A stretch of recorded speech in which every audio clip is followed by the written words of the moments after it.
Hello दोस्तों, इस video में आपको बताने जा रहा हूँ कि आपको काइट वेबसाइट का कैसे यूज़ करना है। ये काइट एप्लीकेशन है ज़ीरोधा की।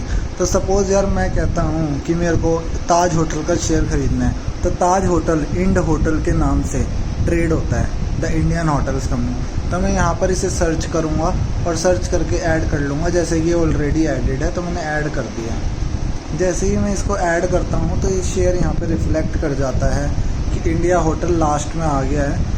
जैसे ही आप इस पर क्लिक करोगे तो यार यहाँ पे आपके पास ऑप्शन आएंगे, या तो आप इसे बाय करना चाहते हो या आप इसे सेल करना चाहते हो। सेल आप तभी कर पाओगे अगर आपके पास पहले से ये है, लेकिन अगर इंट्राडे में शॉर्ट सेल करना चाहते हो तो कर सकते हो। अब यार इसके बाद क्या होता है, यहाँ पर डिटेल दी होती है कि अगर आपको इसका शेयर का चार्ट देखना है, चार्ट देख लो। फिर इसकी मार्केट डेप्थ दी होती है कि भाई इस शेयर के लिए मार्केट में कितने बायर हैं और कितने सेलर हैं। पर एक बात याद रखना, जब कभी कोई इंसान बाय का ऑर्डर प्लेस करता है तो वहाँ पे ना एक ऑप्शन आता है डिस्क्लोज क्वांटिटी। अब यार मान लो कि आप ख़रीदना चाहते हो 200, लेकिन आपने डिस्क्लोज में 100 किया, तो ये जो यहाँ पर मार्केट डेप्थ दिखाई हुई है, यहाँ पे 200 नहीं दिखाया जाएगा, यहाँ पे से 100 दिखाया जाएगा। यानी कि ये जो बाइंग क्वांटिटी है इसको डिफ्लेट किया जा सकता है। मतलब असलियत में बाय करने वाले बहुत ज़्यादा हैं, लेकिन इसमें जो दिखाया जा रहा है वो बहुत कम है, तो आप इस पर रिलाई नहीं कर सकते। इसके बाद यार यहाँ पर दिन का दिया होता है कि आज ये शेयर ओपन कितने पे हुआ था, आज के दिन में इसका हाई प्राइस कितना गया है, इसका लो कितना गया है और ये कल कितने पे क्लोज हुआ था। फिर यहाँ पे आपको दी होती है कि भाई इसकी कितनी वॉल्यूम ट्रेड हो गई है, एवरेज ट्रेड प्राइस कितना है। अब यार हम जो नॉर्मल ट्रेडर होते हैं वो इस ऐप को यहाँ तक ही यूज़ करते हैं, इसके बाद की चीज़ों को कोई सर्च ही नहीं करता।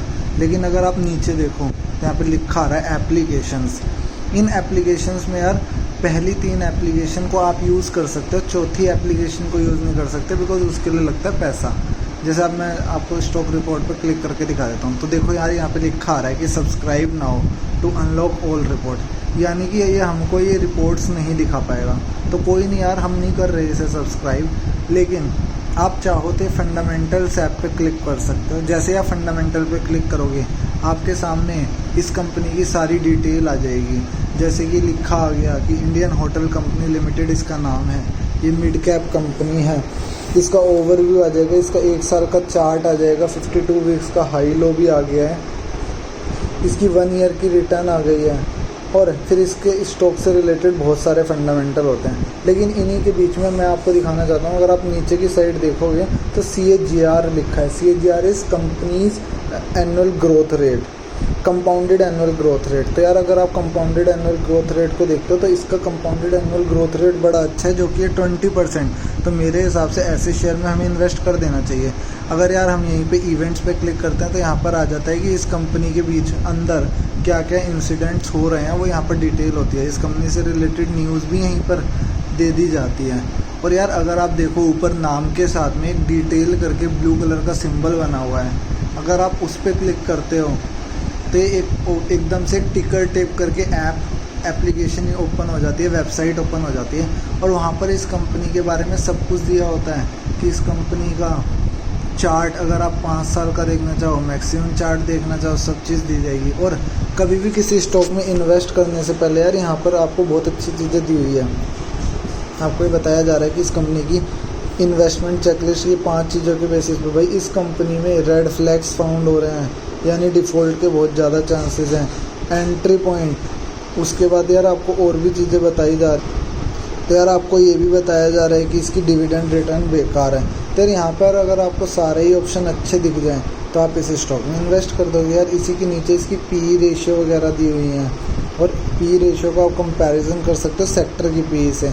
और उसके बाद ये बताता है कि जो ज़ीरोधा पे ट्रेड करते हैं वहाँ पे जो जितने भी एनालिस्ट हैं वो क्या रिकमेंड करते हैं कि इसे ख़रीदना चाहिए या नहीं ख़रीदना चाहिए। तो यार जब ये यहाँ पर कह रहे हैं कि ख़रीदना चाहिए तो क्यों ना ख़रीदें। उसके बाद यार नीचे इनकी डिटेल दी होती है कि भाई कंपनी है।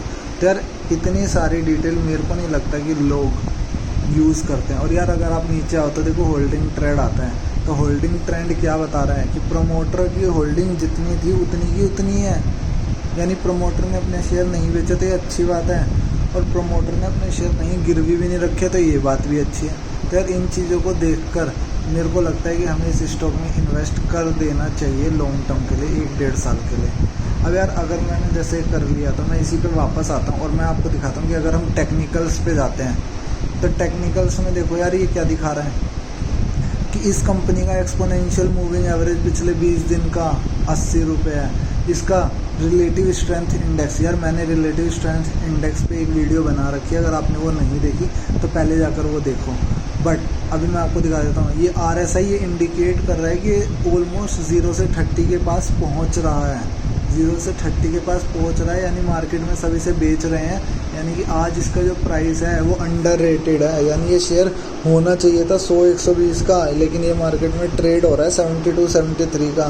तो ऐसे शेयर को हमें लपक लेना चाहिए, पकड़ लेना चाहिए और इन्वेस्ट कर देना चाहिए।